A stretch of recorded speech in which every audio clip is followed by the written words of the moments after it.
नहमदुहु व नुसल्ली अला रसूलिहिल करीम अम्मा बाद फ़ाऊज़ु बिल्लाहि मिनश्शैतानिर रजीम बिस्मिल्लाहिर रहमानिर रहीम इन्नका लअला खुलुकिन अज़ीम।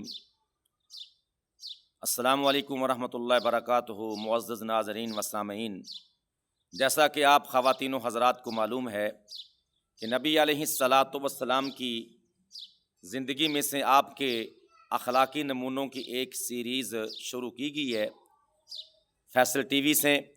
इसका मकसद ये है कि उम्मत मुस्लिमा को और पूरी इंसानियत को ये बावर कराना कि नबी अलैहिस्सलातु वस्सलाम की ज़िंदगी ही हमारे लिए नमूना है और बेहतरीन अखलाकी नमूना है। आप अखलाक के जिस मुकाम पर फाइज़ हैं उस पर चलने से दोनों जहानों में कामयाबी मिल सकती है। तो आज इस सिलसिले की दूसरी किस्त है और इस सिलसिले में अभी तक आपकी मक्की ज़िंदगी के गोशों के बारे में हम रहनुमाई ले रहे हैं। आज भी इंशाअल्लाहुल अज़ीज़ शुरू करते हैं और आज का जो उन्वान है वो है सैयदना ज़ैद बिन हारसा रज़ी अल्लाह ताला अन्हु को मुतबन्ना बेटा बनाना। सैयदना ज़ैद बिन हारसा ग़ुलाम थे। उस ज़माने में रवाज था कि जिस तरह हमारे यहाँ बाज़ारों में अशियाए ज़रूरियात बिकती हैं, सब्ज़ी, कपड़े, बर्तन, सामान वगैरह, उस ज़माने में मर्द, ख़ातून, मर्द, ख़वातीन, बच्चे भी बिकते थे और मर्द को ग़ुलाम कहते थे, ख़वातीन को लौंडियाँ और बच्चों को भी ग़ुलाम कहते थे। तो ये काफ़िले में कहीं जा रहे थे तो रास्ते में डकैती हुई, डाका पड़ा तो इनको लूट लिया गया। ये ख़रीदो फ़रोख्त इनकी होती हुई ये मक्का पहुँचे। वहाँ हकीम बिन हिज़ाम ने इनको ख़रीदा और उन्होंने फिर इनको सैयदा खदीजा रज़ी अल्लाह ताला अन्हा के लिए वक़फ़ कर दिया। सैयदा खदीजा रज़ी अल्लाह ताला अन्हा की जब सैयदना मुहम्मदुर रसूलुल्लाह सल्लल्लाहु अलैहि वसल्लम से शादी हुई तो उन्होंने ज़ैद बिन हारसा को आपके लिए वक़फ़ कर दिया। तो ये आपकी खिदमत करते थे। जब इनके वालिदैन को पता चला कि हमारा बेटा इस वक्त मक्का में है, दरअसल बात ये थी मक्का उस वक़्त एक मरकज़ था इबादत का बैतुल्लाह की वजह से, और बैतुल्लाह का तवाफ़ ज़माना जहलियत से चला आ रहा है। लोग इसका हज शुरू ही से करते चले आ रहे हैं। तो हज के काफ़िले आए। जब वो अपने इलाके में गए तो उन्होंने बताया कि आपका जो बेटा है वो मक्का में एक शख्स मुहम्मदुर रसूलुल्लाह सल्लल्लाहु अलैहि वसल्लम के पास है, जो अपनी सखावत में, फ़याज़ी में, अखलाक में सबसे आला हैं, जो बनु हाशम के चश्मो चराग हैं, कुरैश की शाख बनु हाशम के कबीले के चश्मो चराग हैं और बड़े फ़याज़ हैं। तो ज़ैद बिन हारसा के चचा और उनके वालिद मोहतरम वहाँ से चले अपने बेटे को लेने के लिए। जब मक्का में आपका पता पूछा, लोगों ने आपके बारे में बताया तो आपके यहाँ पहुँचे और अर्ज़ की कि हमने आपकी सखावत व फ़याज़ी के चर्चे सुने हैं, आप आला ख़ानदान से ताल्लुक़ रखते हैं, हमारा बेटा आपके पास है, हम उसको लेने के लिए आए हैं। जितनी आप कीमत चाहते हैं उतनी ही हम आपको कीमत दे देंगे, लिहाजा हमारा बेटा हमको वापस लौटा दिया जाए।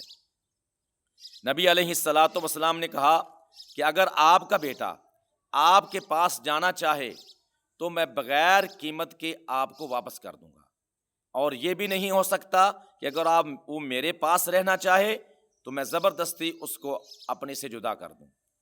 तो उसके वालिद और चचा ने कहा, आपने बड़ी ही इंसाफ की बात कही और इंसाफ से बढ़कर आपने ही बड़ी सखावत की बात की, और इससे बड़ी और क्या बात हो सकती है कि आप हमें बग़ैर मुआवजा के हमारा बेटा हमको लौटाने जा रहे हैं।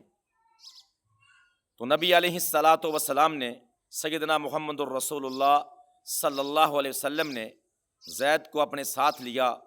जब उनके चचा और अब्बू के पास पहुँचे तो आपने फरमाया कि ज़ैद इनको पहचानते हो, ये कौन है?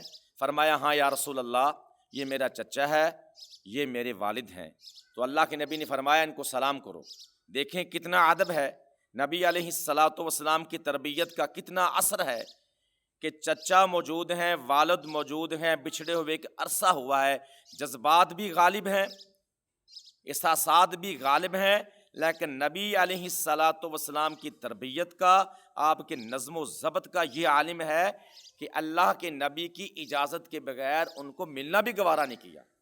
تو آپ صلی اللہ علیہ وسلم نے فرمایا کہ زید ان کو ملو۔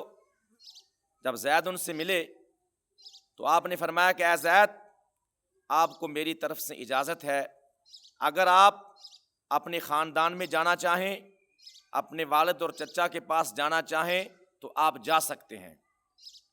تو سیدنا زید بن حارثہ رضی اللہ تعالی عنہ نے عرض کی، یا رسول اللہ صلی اللہ علیہ وسلم، آپ کے در کو چھوڑ کے میں کہیں جانے والا نہیں۔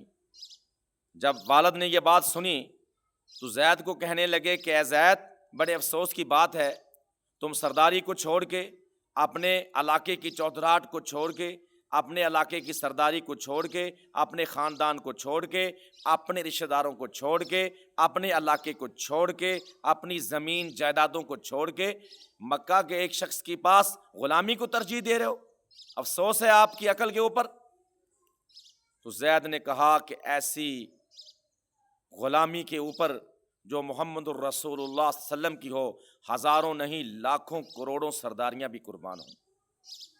جب یہ زید کے الفاظ سنے تو نبی علیہ الصلاۃ والسلام نے اسی وقت زید کو اپنے ساتھ لیا اور خانہ کعبہ کے سامنے کھڑے ہو کے اعلان کیا ہے کہ اے قریش کے لوگوں، سنو، آج کے بعد زید میرا بیٹا ہے اور زید میرا وارث ہے اور میں زید کا وارث ہوں۔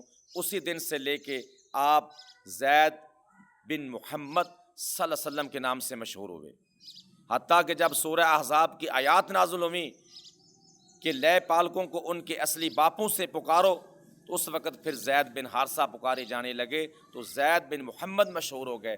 جب آپ کے والد نے اور چچا نے نبی علیہ الصلاۃ والسلام کی فیاضی کا اور آپ کی رحم دلی کا اور آپ کے اخلاق کا یہ نمونہ دیکھا تو بہت ہی متاثر ہوئے اور زید کو دعائیں دیتے ہوئے رخصت ہوئے، اور ان کا دل مطمئن ہو گیا کہ ہمارا بیٹا ادھر مطمئن ہے۔ دیکھو کتنی بڑی عظیم بات ہے کہ زید ابھی بچے ہیں، چھوٹے ہیں، لیکن نبی علیہ الصلاۃ والسلام کے اخلاق کو، آپ کے کردار کو، آپ کی عظمت کو ایسے دل میں اجاگر کیا کہ نبی علیہ الصلاۃ والسلام کی ذات کو سمجھا اور یہ سمجھا کہ یہ ایک ایسی شخصیت ہیں جن کی غلامی میں ہی دونوں جہانوں کی نعمتیں ہیں اور دونوں جہانوں کی برکتیں ہیں، سعادتیں ہیں اور کامیابیاں و کامرانیاں ہیں۔ تو یہ تھے سیدنا زید بن حارثہ رضی اللہ تعالی عنہ۔ اب زید بن حارثہ رضی اللہ تعالی عنہ کی زندگی کیا ہے؟ نبی علیہ الصلاۃ والسلام نے ان کا نکاح اپنی پھوپھی ذات سیدہ زینب سے کیسے کیا اور اس میں ہمارے لیے اخلاقیات کے کیا نمونے ہیں، انشاءاللہ العزیز اس سلسلے کی دوسری قسط بھی انشاءاللہ العزیز آپ کی خدمت میں پیش کی جائے گی۔ دعا ہے کہ اللہ رب العالمین ہمیں نبی علیہ الصلاۃ والسلام کے عظیم اخلاقی نمونوں کے اوپر عمل کرنے کی توفیق عطا فرمائے۔